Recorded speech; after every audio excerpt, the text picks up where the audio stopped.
Navy Rose told Ronan that she heard about what happened. Ronan smiled and told her that she is good timing. He told Navy Rose that he never expected to see her in this place. Navy Rose ignores him and told him that he must have a lot of energy for him to be talking. With a serious look on her face, Navy Rose told Ronan that she has to take care of Cirilla first. Immediately she said this, we see the giant snake surround Cirilla. Cirilla was stricken with fear. While shaking in fear, Cirilla realized that there is only one person in the world who has an aura that looks like a giant snake. She realized that the unprecedented sword saint was the one behind her. She could not understand why Navy Rose would be in the forge. She knew that she had to run away, but her body could not move due to fear. Navy Rose grabbed Cirilla's mouth. She told Cirilla that she has done something she should not have even thought about. With a horrifying look on her face, Navy Rose told Cirilla that what angers her the most is the fact that Cirilla hurt her disciple. Cirilla was terrified to hear this. She knew that she messed up. Navy Rose told her that she will experience some horrifying things. Immediately she said this. The giant snake opened its mouth and destroyed Cirilla mentally, before Cirilla fainted. She told the star that she was sorry for not completing her mission. Immediately Cirilla fainted. Navy Rose told Ronan that he worked very hard. She told him that after they treat the people who got wounded, they will report the situation to the principal. While on the floor, Ronan asked Navy Rose if the place Cirilla is going to experience the horrifying things is Ronan prison. Navy Rose told Ronan that he is correct. She asked him about why he asked her the question. Ronan became scared when he heard Navy Rose answer his question. He had already heard about Ronan prison in his past life. Ronan prison is also called the Fortress of Screams. It is a prison floating in the middle of the sea. It is where criminals who rebelled against the Empire are imprisoned. The prison is famous for interrogations and being able to squeeze any kind of confession through any means possible. Ronan stood up and asked Navy Rose to allow him join in on Cirilla's interrogations. Navy Rose was surprised to hear this. She asked Ronan about what he is talking about. She told him that the prison is not a place for him. Ronan grabbed her hand and begged her to do him a favor. He told her that this issue is really important to him. Navy Rose was surprised to see Ronan pleading sincerely. The scene shifts and we see the knights and the priests taking care of the injured people. We see Maria, Estelle, and Sita tired after doing their best to take care of the wounded. Estelle told Maria that Ronan should have returned by now. He asked Maria if something happened to Ronan.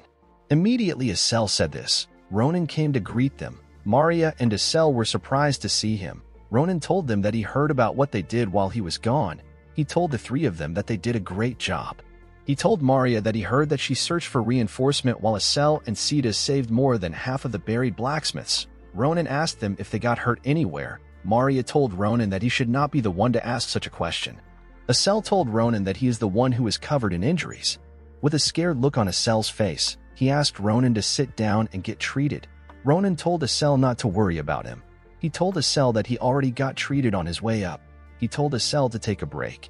Ronan looks at Edwin's and Cirilla's bodies. With a menacing look on his face, he said that he has some business to take care of. A few hours later, Ronan, Navy Rose, and some soldiers stood at the edge of a cliff. This cliff is called the Cliff of Gringno Forest. It is the rendezvous area for Rodan convoys. After waiting for a while, the convoy unit of Rodan arrived. The convoy arrived on a flying griffin with a carriage attached to its back.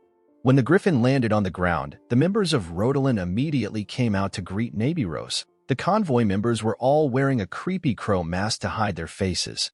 One of the men stepped up and told Navy Rose that they have received the Empire's calling, and they came to escort the criminals.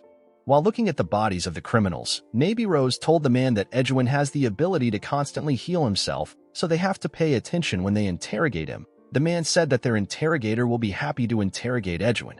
The man said that something interesting will finally be coming to their prison.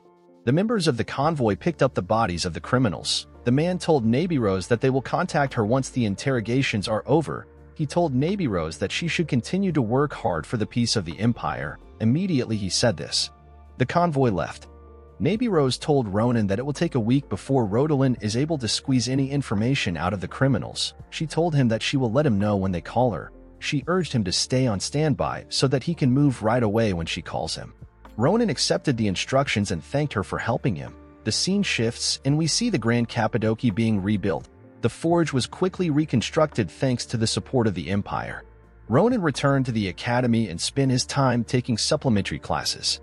A few days later, At Ronan prison, we see a man using a plier to forcefully remove a prisoner's teeth. While the prisoner was screaming in pain, the interrogator said that he was so immersed in what he was doing that he forgot something important. With a horrifying look on the interrogator's face, he said that it is finally time for some guests to arrive. The scene shifts and we see the interrogator without his mask. The old man who happens to be the interrogator stepped out of the cell to greet Navy Rose and Ronan. He introduced himself as the interrogator of the criminals and as the one who will escort them. With a smile on his face, he told them that his name is Karaka. He asked them if they would like to meet the criminal right away. Navy Rose told him that they would. She told him that she would like to hear about the progress of the interrogations on their way to the cell. Karaka accepted this request. He turned around to show them the way in. Ronan was surprised to see Karaka. He told Navy Rose that he never expected a nice-looking old man to be the interrogator of Ronan. He told her that he does not really believe that the man is an interrogator. Navy Rose smiled when she heard this. She told Ronan that everyone always says the same thing when they first meet Karaka. She told Ronan that he should not judge a book by its cover. She told Ronan that he will soon find out why Karaka is called the worst nightmare. The scene shifts and we see Karaka escorting Ronan and Navy Rose in a hallway. Karaka told Navy Rose that he will tell her the key points because the cell is not far away. He told Navy Rose that the criminals belong to an organization called Nebula Clagier. Navy Rose told Karaka that she has never heard of the organization. She asked him if the organization is similar to Calibaro. Karaka told her that Nebula Clagier is more dangerous because their identities are unknown. Karaka told them that the Nebula Clagier is responsible for things like the Great Fire that swept the Nalanda Granary and the explosion of Eatman Magic Engineering Institute. Karaka revealed to Ronan and Navy Rose that Nebula Clagier was behind the large-scale incidents of unknown cause that have occurred in the past year. Ronan was surprised to hear this. He could not believe that such a dangerous organization existed in his past life, and he did not know about it. He asked the interrogator if the criminals mentioned anything about a starlight or the arrival of the star. Karaka was surprised to hear this. He told Ronan that it is his first time hearing such words. Ronan told him that he picked up those words from when he was capturing the criminals. He told Karaka that those words seemed to be connected to the purpose of the organization. With an awkward smile on his face, Ronan told Karaka that he has not gotten far in the interrogations. Immediately Ronan said this. He noticed that Karaka had a menacing look on his face. Ronan was terrified to see this look. Ronan was surprised by the change in the atmosphere around Karaka. Karaka put his mask on his head and told Ronan that he understands what he means. He opens the gate of the cell and tells Ronan that he has shown him a poor side on their first meeting. With a horrifying look on his face, he told Ronan that he is very embarrassed with himself. He told Ronan that his heart seems to have not reached his friends. He told Ronan that he has to show his friends more sincerity. Ronan was shocked to see what was inside the cell. He could not believe that the arrogant and proud criminals were reduced to such a terrible state. Karaka told them that Edwin is an interesting friend of his. He said that Edwin keeps on regenerating his body with a unique black magic. He picked up a torture device and told them that the best way to get close to Edwin is to keep on poking at him until he can no longer regenerate. He stabbed Edwin and told them that this is the result he achieved from putting all his heart into cutting Edwin's limbs. He pointed his torture device at Ronan and Navy Rose and told them that he and Edwin have become close. With a horrifying look in his eyes, he told Edwin that he thought that they were close. He told Edwin that he is disappointed in him for hiding things from him. He grabbed Edwin's hair and told him that they should open their hearts to each other.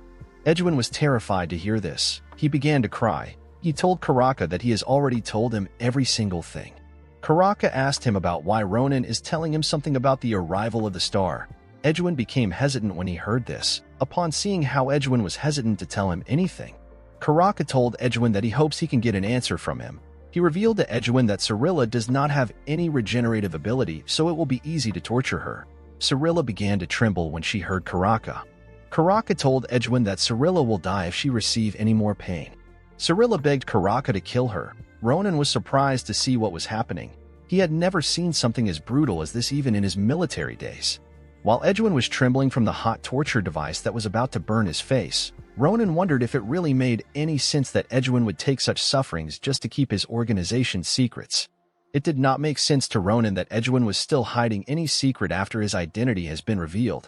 He told Karaka that Edwin might not be refusing to talk. Instead, he is unable to talk. Navy Rose was surprised to hear this. Ronan told her that it is occasionally done to a soldier that controls secrets while they are on the battlefield. Magicians cast a sealing curse magic on soldiers so that they do not disclose any content to the enemy. Karaka let Edwin go when he heard this. He told Ronan that he is embarrassed about a lot of things. He could not believe that he missed something as important as that. He told Ronan and Navy Rose that he needs to get something important.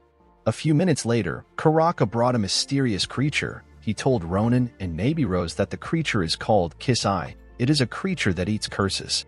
He told them that the Kiss-Eye is useful when interrogating a criminal who is speechless due to various curses. He walked up to Edwin and placed the Kiss-Eye on his head. The Kiss-Eye got into Edwin's skin and began to glow. While it was glowing, Edwin was screaming in pain. After the Kiss-Eye was done eating the curse placed on Edwin, smoke came out of Edwin's body. Karaka walked up to Edwin and asked him about the arrival of the star. Edwin knew that Karaka was going to torture him if he did not answer. He was terrified by this idea. He decided to answer Karaka. He told Karaka that the star is an eternal being. It is the sole blessing that will save the weak beings of the Empire. Edwin said that Nebula Clagier is a torch that is waiting for the arrival of the star that will begin beyond the sky. Cirilla was shocked to hear what Edwin said.